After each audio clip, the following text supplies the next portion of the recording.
Resistance, ये topic हम लोग का है। कल हम लोग पढ़े थे रेजिस्टेंस के बारे में। उसका फॉर्मूला है R is equal to rho L upon A. इस फॉर्मूला को यूज करके आज न्यूमेरिकल प्रैक्टिस करते हैं हम लोग, जिससे कि क्लियर हो जाए कंसेप्ट हम लोग का पूरा न्यूमेरिकल में। R is equal to L upon A का यूज करते हैं फॉर्मूला में। ओम्स लॉ से रिलेटेड भी क्वेश्चन हम करवा चुके हैं, आज इसके बेसिस पर क्वेश्चन करवाते हैं। क्वेश्चन कैसा कैसा पूछता है एग्जाम में। एक क्वेश्चन उठाते हैं, if a wire of resistance R, if a wire of resistance R ohm is stretched to its double, then calculate stretch to double, yes, stretch to doubled, then calculate the resistance of new wire. सवाल ये है question, कल हम बताए थे कि जो formula है R is equal to rho L upon A, इस फॉर्मूला में इसको कब यूज करेंगे, जब वायर का लेंथ और एरिया क्रॉस सेक्शन चेंज होता है, फिर से नया रेजिस्टेंस पूछेगा तब। अब इसमें दो केस बताए थे, एक बोले थे स्ट्रेच करके चेंज करेगा और एक विदाउट स्ट्रेचिंग। तो वो स्ट्रेच करेगा उस केस में क्या होगा, विदाउट स्ट्रेचिंग क्या होगा, दोनों को यहाँ देख लेते हैं। इस क्वेश्चन में चूंकि स्ट्रेच वर्ड यूज किया है तो कैसे बनाना है, सपोज कर लेते हैं एक वायर है और ये वायर का area cross section A, length L और रेजिस्टेंस R है। Then we have R is equal to rho L upon A, this is equation number 1। And now when the wire is stretched to double means its length will be twice of the original length. It means now the new length is 2L। और कल बताए थे कि area cross section अगर wire का length double करो तो area cross section half हो जाता है। तो न्यू वायर का एरिया कितना हो जाएगा, हाफ। प्रूफ किया हुआ है। तो रेजिस्टेंस मान लेते हैं R डैश है, R dash is equal to rho L upon A। L का वैल्यू कितना रखना है, 2L, और इसका वैल्यू रखना है A/2। ये 2 अगर ऊपर जाएगा तो यहाँ से हो जाएगा 2 2 जा 4 rho L upon A। R dash is equal to, ये इक्वेशन नंबर 2 है। From equation and from equation 1 and 2 से क्या होगा, from equation 1 and 2 rho L upon A, rho L upon A के जगह पर हम चाहेंगे R लिख सकते हैं। इस फॉर्मूला में लिखेंगे R dash is equal to 4 times rho L upon A। इसके बदले में बाई इक्वेशन नंबर 1 से क्या लिखेंगे, R is equal to 4R। इसका मतलब हो जाएगा बाई इक्वेशन 1 नया रेजिस्टेंस का जो वायर होगा वो पुराने वाले रेजिस्टेंस से 4 गुना हो जाएगा। Means new resistance will be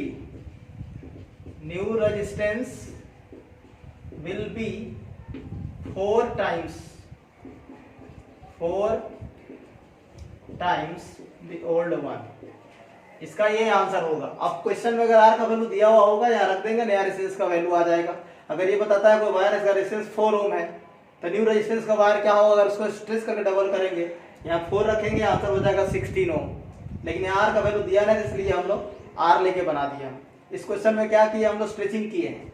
same question में अगर ये ना लिख के स्ट्रेच वर्ड यूज नहीं करता तब कैसे बनता, उसको भी देख लेते हैं। विदाउट स्ट्रेचिंग वाला क्वेश्चन ऐसा पूछेगा, if a wire of resistance R is doubled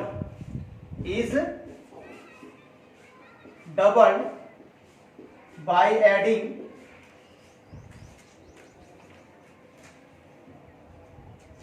same material,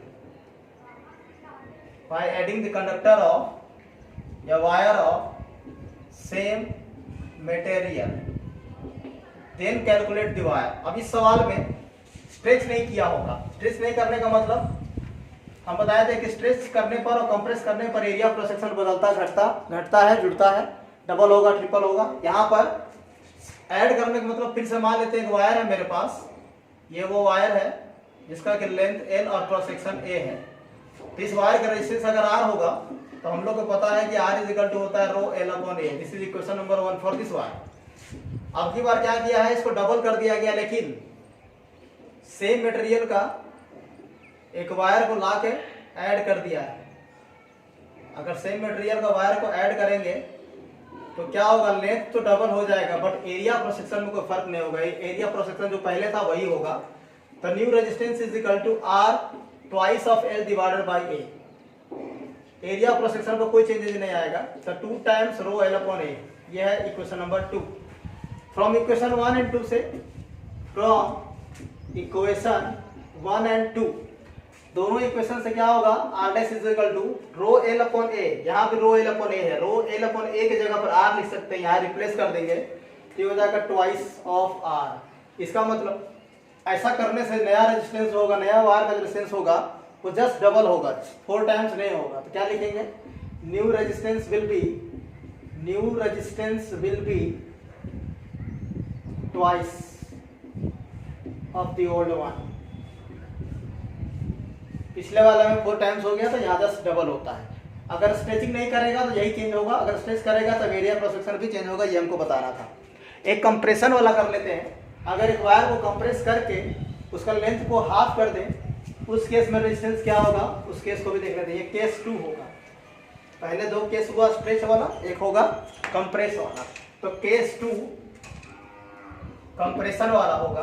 question बोल सकता है, if a wire of resistance R ohm is reduced to half of its length by compressing it, then calculate the resistance of new wire. Then calculate the resistance of the new wire. अब इस case में क्या करना है, फिर से एक wire consider कर लेते हैं। सपोज ये वायर है जिसका कि लेंथ L है, एरिया क्रॉस सेक्शन A होगा, रेजिस्टिविटी अगर रो है, then R is equal to rho L upon A। This is my question number 1। अब क्वेश्चन में क्या बोला है, लेंथ को हाफ कर दिया गया है। कैसे करके, इसको कंप्रेस करके। मटेरियल सेम है, आप इसको अगर कंप्रेस करेंगे सेम वायर को, तो ये अगर छोटा होगा तो एरिया क्रॉस सेक्शन बढ़ जाएगा। कितना रेशियो में बढ़ता है वो कल प्रूफ किया हुआ है मेरा। तो अगर लेंथ हाफ होगा तो एरिया क्रॉस सेक्शन डबल हो जाएगा। अब नया वायर का जो लेंथ है वो हाफ है, तो इसका क्रॉस सेक्शन एरिया ट्वाइस हो जाएगा। अब इस फॉर्मूला के लिए आर का वैल्यू क्या होगा, तो new resistance is equal to R dash rho L के जगह पर लिख देंगे L/2, एरिया हो जाएगा ट्वाइस ऑफ ए। अब यहाँ पर अगर इसको सॉल्व करते हैं तो मिलेगा rho L/4A, R prime is equal to 1/4 rho L/A, equation number 2। अब इक्वेशन 1 से रो L/A की जगह पर क्या लिख सकते हैं, R। इसके जगह पर क्या लिख देंगे, R। तो R prime is equal to हो जाएगा R/4 बाई इक्वेशन 1। इसका मतलब नया रेजिस्टेंस होगा वो घट जाएगा कितना, 1/4 टाइम्स। इसका मतलब लिख देते हैं इसको, new resistance will be 1/4 times the old one या ओल्ड रेजिस्टेंस। यहाँ भी रेजिस्टेंस का वैल्यू अगर दिया हुआ होता, सपोज यहाँ 4 ओम दिया हुआ होता, तो नया रेजिस्टेंस का वैल्यू 1 ओम हो जाता। आर का वैल्यू देगा वो यहाँ पर सब्स्टिट्यूट कर देंगे। ये था नेक्स्ट टाइप। इसमें अगर हाफ करने के लिए इसको कट कर दिया जाता है, तरीका और हो सकता है कट कर देगा, इसको कंप्रेस नहीं करेगा, तो लेंथ तो हाफ होगा लेकिन क्रॉस सेक्शन एरिया में कोई फर्क नहीं पड़ेगा। तो वहां पर करेंगे तो यहाँ पर R/2 आएगा, वो एक नया केस हो गया। लेकिन याद क्या रखना है, अगर क्वेश्चन में ये बताया जाता है कंप्रेस करके या फिर स्ट्रेच करके, दोनों केस में होगा तो लेंथ भी बदलेगा और एरिया क्रॉस सेक्शन भी बदलता है। ये तो हुआ एक टाइप जिसमें हमको रेजिस्टेंस निकालना था। सेकेंड टाइप क्या रहता है, इसके अंदर रेजिस्टिविटी निकालने के लिए दे देता है। रेजिस्टिविटी दे देगा, उसके बेसिस पर रेजिस्टेंस निकालने देगा। स्ट्रेचिंग वाला किसी किसी में डायमीटर के हिसाब से भी क्वेश्चन बनाता है। कोई क्वेश्चन ले सकते हैं हम लोग, सपोज दे देते हैं, calculate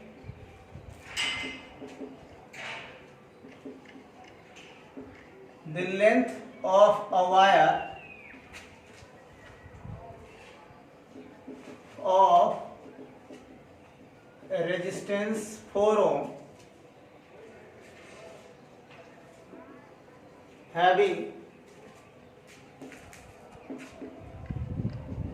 resistivity rho is equal to 112 into 10 to the power minus 7 ohm meter and diameter of the wire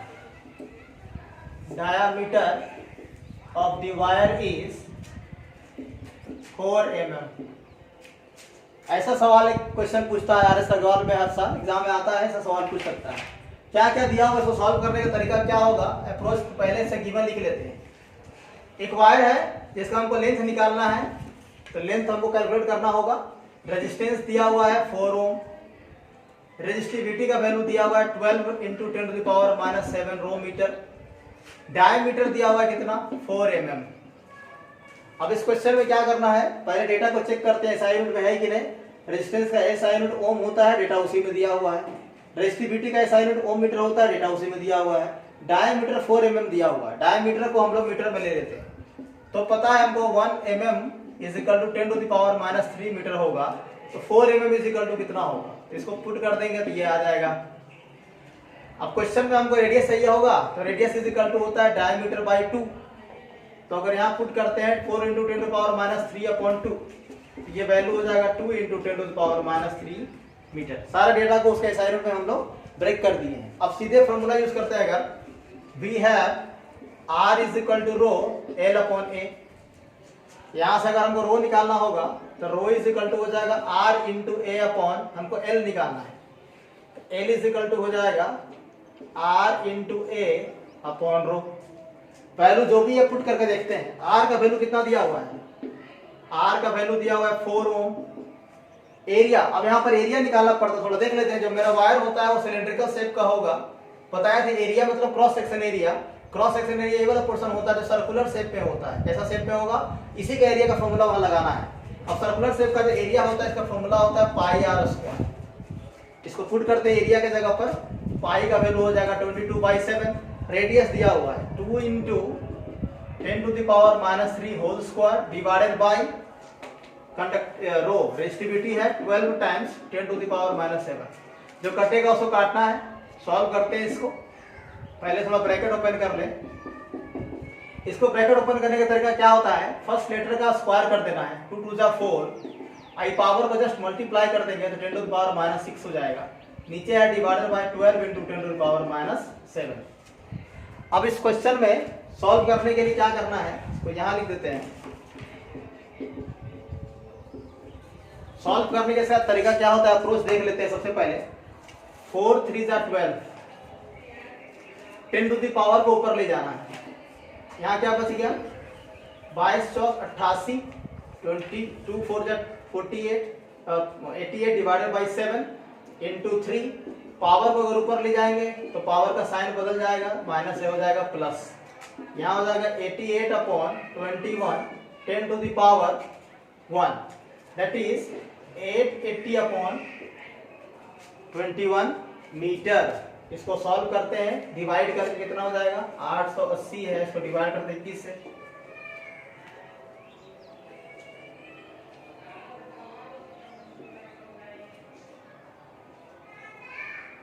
approximation कर देते हैं, आंसर होता है 42 मीटर, 42 मीटर अप्रोक्स इसका आंसर आएगा। अब इस तरह का सवाल में रेजिस्टिविटी दिया हुआ हो, लेंथ निकालना हो, इस क्वेश्चन में रेजिस्टिविटी भी निकालना पड़ सकता था। लेंथ दे देता, रेजिस्टिविटी पूछता, सेम अप्रोच करना है। प्रॉब्लम कहाँ होता है, प्रॉब्लम होता है एरिया में। एरिया याद रखना है कि वायर सिलेंड्रिकल शेप का होगा, क्रॉस सेक्शन एरिया जो होगा वो हमेशा सर्कुलर शेप में होता है। सर्कुलर शेप में होने की वजह से एरिया का फॉर्मूला वही लगाते हैं जो सर्कल का होगा। वैल्यू पुट करेंगे, आंसर आ जाता है। इस तरह का सवाल इस साल में दिया हुआ है भरपूर में, और पूछता भी है एग्जाम में। नेक्स्ट टाइप देख लेते हैं हम लोग, बिठा के।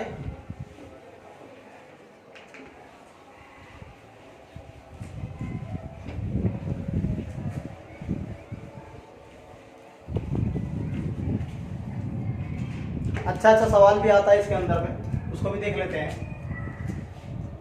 नेक्स्ट क्वेश्चन देख लेते हैं। क्वेश्चन है, a wire of resistance 10 ohm is stretched to thrice of its original length. Thrice of its original length. Then calculate. पहला है the resistivity और सेकेंड है the resistance। दो क्वेश्चन है इसके अंदर। बता रहा है कि वायर है 10 ओम का रेजिस्टेंस है उसको स्ट्रेच किया गया है 3 गुना thrice of its original length. तब कैलकुलेट करना है नया वायर का रेजिस्टेंस और रेजिस्टिविटी। अब इस दोनों क्वेश्चन में पहले सेकंड वाला सॉल्व करते हैं, बाद में फर्स्ट वाला करेंगे। तो फिगर के हिसाब से देख लें, वायर है मेरे पास और इस वायर का लेंथ L है, एरिया क्रॉस सेक्शन R है, resistivity is rho, then we have R is equal to rho L upon A, this is equation number 1। अब की बार क्या किया, इस वायर को ट्रिपल कर दिया गया है 3 टाइम्स स्ट्रेच करके। अगर 3 टाइम्स कर देंगे L तो हो जाएगा 3L, लेकिन रूल्स के हिसाब से बताया जितना टाइम्स लेंथ बढ़ेगा उतना ही टाइम्स एरिया रिड्यूस हो जाता है, ये प्रूफ किया हुआ है। एरिया हो जाएगा A/3। रेजिस्टिविटी कितना रहेगा अभी भी वायर का, बताया था रेजिस्टिविटी लेंथ पर डिपेंड नहीं करता है, ना तो एरिया पर करता है ना लेंथ पर करता है, ये पहले ही बता चुके हैं। तो न्यू रेजिस्टेंस जो होगा उसको मान लेते हैं R dash rho thrice L upon A upon 3, ये 3 ऊपर चला जाएगा तो हो जाएगा 9 रो L अपॉन A। अब इस इक्वेशन नंबर 2 में रो L अपॉन A को इक्वेशन नंबर 1 से क्या लिख सकते हैं, तो यहाँ लिखेंगे 9 टाइम्स R। कहाँ से आया ये R, इक्वेशन 1 से। रो L अपॉन A के बदले में चाहे इसको रिप्लेस करके R लिख सकते हैं। R का वैल्यू दिया हुआ है 10 ओम, तो R डैश कितना हो जाएगा 9 × 10 that is 90 ohm, right answer होगा। और पहला वाला क्वेश्चन पूछा था नया रेजिस्टिविटी, तो क्या लिखेंगे, resistivity of the wire is independent of the length so it will remain unchanged. क्या लिखेंगे, we know that resistivity of the wire does not depend on the length of the conductor, so it will remain unchanged। पहला question का answer यहाँ है, second question का answer यहाँ है जो कितना है 90 ओम। इस तरह का सवाल पूछता है। अब इसमें क्या करना है, रिड्यूस वाला भी बोलता, अगर इसको रिड्यूस करके इसका हाफ को 1/3 किया गया है तो भी सब सेम अप्रोच करते क्वेश्चन हम लोग का बन जाता। नेक्स्ट क्वेश्चन देख लेते हैं, नया type. A wire of resistance 16 ohm is melted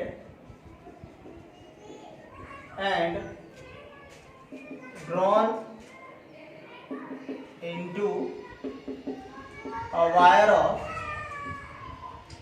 half of its length, then calculate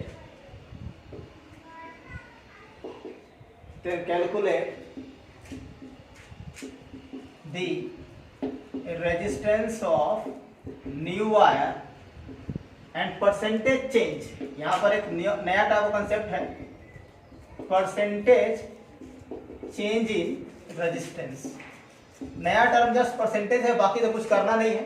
दोनों पार्ट को सॉल्व कर लेते हैं एक बार। इस क्वेश्चन में सॉल्यूशन देख लेते हैं। पहले बोला था एक वायर है जिसका resistance R is equal to कितना 16 ओम, और उसको मेल्ट करके एक अनदर वायर बना दिए हैं उसी मटेरियल का, इसीलिए रेजिस्टिविटी में कोई चेंज नहीं आएगा। मटेरियल में बदलाव होता तो रेजिस्टिविटी बदल जाता। लेंथ बदल गया है, अब नया जो लेंथ होगा वो पुराने वाले का हाफ होगा। अब एरिया क्रॉस सेक्शन के बारे में पता है कि एरिया क्रॉस सेक्शन जो होने वाला है वो डबल हो जाएगा, क्योंकि लेंथ बदल गया। ऐसे करके बनाने से भी एरिया वॉल्यूम सेम होने की वजह से क्या होगा, स्ट्रेच करे या ना करे, मेल्ट करने पर लेंथ अगर चेंज होगा तो एरिया क्रॉस सेक्शन डबल हो जाएगा, क्योंकि वॉल्यूम को कांस्टेंट रखना है। तो मान लेते हैं कि वायर शुरू में था ये, जिसका की लेंथ है L और एरिया क्रॉस सेक्शन A और रो है इसका resistivity, then R is equal to rho L upon A, question number 1। अब क्या किया गया है, नया जो वायर में इसको बनाए हैं उसका लेंथ पुराने वाले से हाफ कर दिए है, तो एरिया क्रॉस सेक्शन जो होगा वो हो जाएगा डबल। तो रेजिस्टेंस में चेंज होगा, रेजिस्टेंस कितना होगा, रो L के जगह पर रखेंगे L/2, एरिया हो जाएगा ट्वाइस ऑफ A। इसको अगर सॉल्व करते हैं तो मिलेगा R dash is equal to 2 नीचे आएगा तो मिलेगा रो L अपॉन 4A। इसको थोड़ा सा बाहर कर लेते हैं अरेंज करके, देखो इक्वेशन नंबर 1 से रो एल अपॉन ए के जगह पर क्या लिखा जा सकता है, आर लिख सकते हैं। Then R dash is equal to हो जाएगा आर अपॉन 4। आर का वैल्यू दिया हुआ है 16 ohm, so R dash is equal to कितना हो जाएगा 4 ओम। ये फर्स्ट पार्ट का सवाल क्वेश्चन आया है। परसेंटेज चेंज कैसे निकालते हैं वो देख लेते हैं। परसेंटेज चेंज का मतलब क्या होता है, इसको निकालने का तरीका होगा final minus initial by initial. जैसे निकालते हैं प्रॉफिट एंड लॉस में परसेंटेज प्रॉफिट अपॉन सीपी, उस तरह से क्या निकालेंगे, परसेंटेज चेंज ऑफ रेजिस्टेंस को हम लिख देते हैं डेल आर, या percentage of R is equal to final minus initial divided by initial into 100%। ये रिजल्ट है। फाइनल कितना है, फाइनल है 4, इनिशियल कितना है 16 डिवाइडेड बाय 16 इनटू 100। ये घट के कितना मिलेगा -12 16 अपॉन 100। 4 का टेबल से 4 4 जा 16, 4 3 जा कितना हो जाएगा 75%। माइनस नहीं लेते हैं, माइनस जस्ट ये दिखाता है कि रेजिस्टेंस में जो चेंज हुआ है वो डिक्रीज हुआ है। तो 75% का चेंज होगा, 75% का चेंज हुआ है फाइनल। तो percentage change in resistance, percentage change in resistance is equal to 75%। ये मेरा क्या हो गया, आंसर हो गया। इसमें नया क्या था, परसेंटेज चेंज कैसे निकलता है वो करने के लिए एक और सवाल देख लेते हैं परसेंटेज चेंज का। इसको मिटा रहा है तब तक परसेंटेज। एक और वैरायटी देख लेते हैं क्वेश्चन का। क्वेश्चन है a cylindrical wire is stretched to increase its length by 10%, then calculate the percentage change in its resistance। अगर ये सवाल होगा, इस तरह का क्वेश्चन होगा, तो अप्रोच कैसे करते हैं, थोड़ा इजी अप्रोच देख लेते हैं हम लोग क्वेश्चन का। हमको निकालना है परसेंटेज चेंज।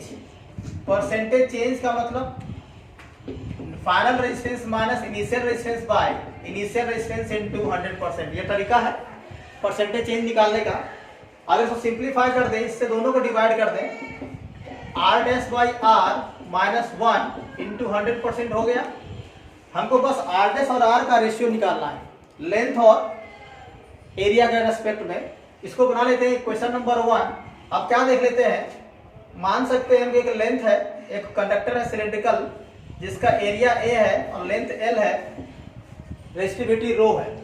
तो इसका जो रेजिस्टेंस हो जाएगा वो हो जाएगा R is equal to rho L upon ये हम लोग काम करते आए पहले से। अब लेंथ 10% इंक्रीज किया होगा तो नया लेंथ कितना हो जाएगा, नया लेंथ हो जाएगा एल का 110%। या तो 10% निकाल के ऐड भी कर सकते हैं या डायरेक्ट करेंगे। ये हो जाएगा 1.1 एल। एरिया में क्या चेंज होगा उसको निकालने के लिए हम लोग क्या करते हैं, हमको तो पता है एक बात कि वॉल्यूम सेम रहता है, यानी कि AL या A dash L dash is equal to हो जाएगा AL।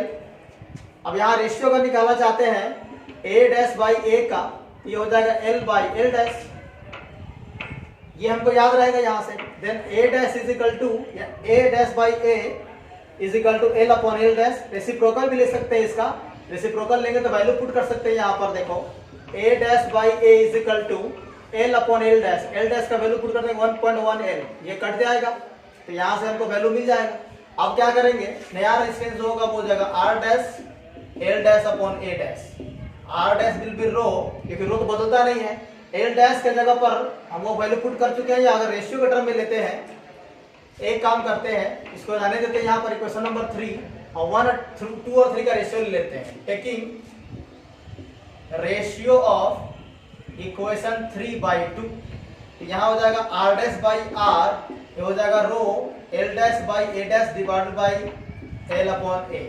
यहाँ से ये और ये कट जाएगा, यहाँ से क्या मिलेगा, R dash by R is equal to L dash upon A dash, reciprocal के ऊपर चला जाएगा तो ए अपॉन एल हो जाएगा। अब हम लोग क्या कर सकते हैं, एरिया का रेशियो को लेंथ के टर्म में अगर डिसाइड करते हैं, A upon A dash, A upon A dash को क्या लिख सकते हैं, देखो R upon by R is equal to, थोड़ा अरेंज कर दे, L dash upon L into A upon A dash. अब ए अपॉन ए डैश यहाँ से निकालने के लिए रेसिप्रोकल करते हैं, अगर L upon A dash is equal to हो जाएगा 1.1। यहाँ पर a बाई a डैश को 1.1 पुट करेंगे और l डैश बाई l यहाँ से इस इक्वेशन से l dash upon l is equal to 1.1 दिया हुआ है, पुट करते हैं यहाँ पे तो r dash upon r is equal to l dash upon l dash upon l के जगह पर 1.1 into a upon a dash के जगह पर 1.1 दैट इज 1.1 का स्क्वायर यानी कि 1.21 आ जाएगा कितना r डैश बाई r। अब अगर परसेंटेज में पुट करें फॉर्मूला में यहाँ पर तो क्या मिलेगा r डैश अपॉन r का वैल्यू कितना मिला 1.21 माइनस 1 इंटू 100%, सब्ट्रैक्ट करने पर मिलेगा 0.21 इंटू 100%। अगर डेसिमल हटा दें कट गया, आंसर कितना आ जाएगा 21% इज द आंसर। इस सवाल में क्या निकालना था, परसेंटेज चेंज निकाल दिए, थोड़ा सा कॉम्प्लिकेटेड नहीं है, सिंपल है, फिर से बता देते हैं। परसेंटेज चेंज निकालने का फॉर्मूला है r dash upon r minus 1 into 100%। First वाले केस में जब वायर स्ट्रेच नहीं किया हुआ होगा तो वहां पर r is equal rho L upon A करके हम इसका फॉर्मूला निकाल दिए। जब स्ट्रेच किया गया होगा तो लेंथ और एरिया दोनों बदलेगा, लेंथ 10% चेंज हुआ, इसका 10% निकाल दिया 1.1 l, नया वायर का जो लेंथ होगा पुराने वाले का 1.1 l होगा। एरिया में कितना चेंज होगा वहां से निकाल दिए। अब दोनों रेजिस्टेंस जो है फाइनल और इनिशियल दोनों का रेशियो लेकर सॉल्व कर दिए, यहाँ पर पुट कर दिए, आंसर आता है 21% इसका चेंज होगा। ये था r is equal to rho L upon A के बेसिस पर क्वेश्चन। और अगर किसी को क्वेश्चन होगा कमेंट सेक्शन में डाल दीजिएगा, आपको आंसर मिल जाएगा। और भी क्वेश्चन प्रैक्टिस करेंगे हम लोग नेक्स्ट क्लास में इसी के ऊपर में।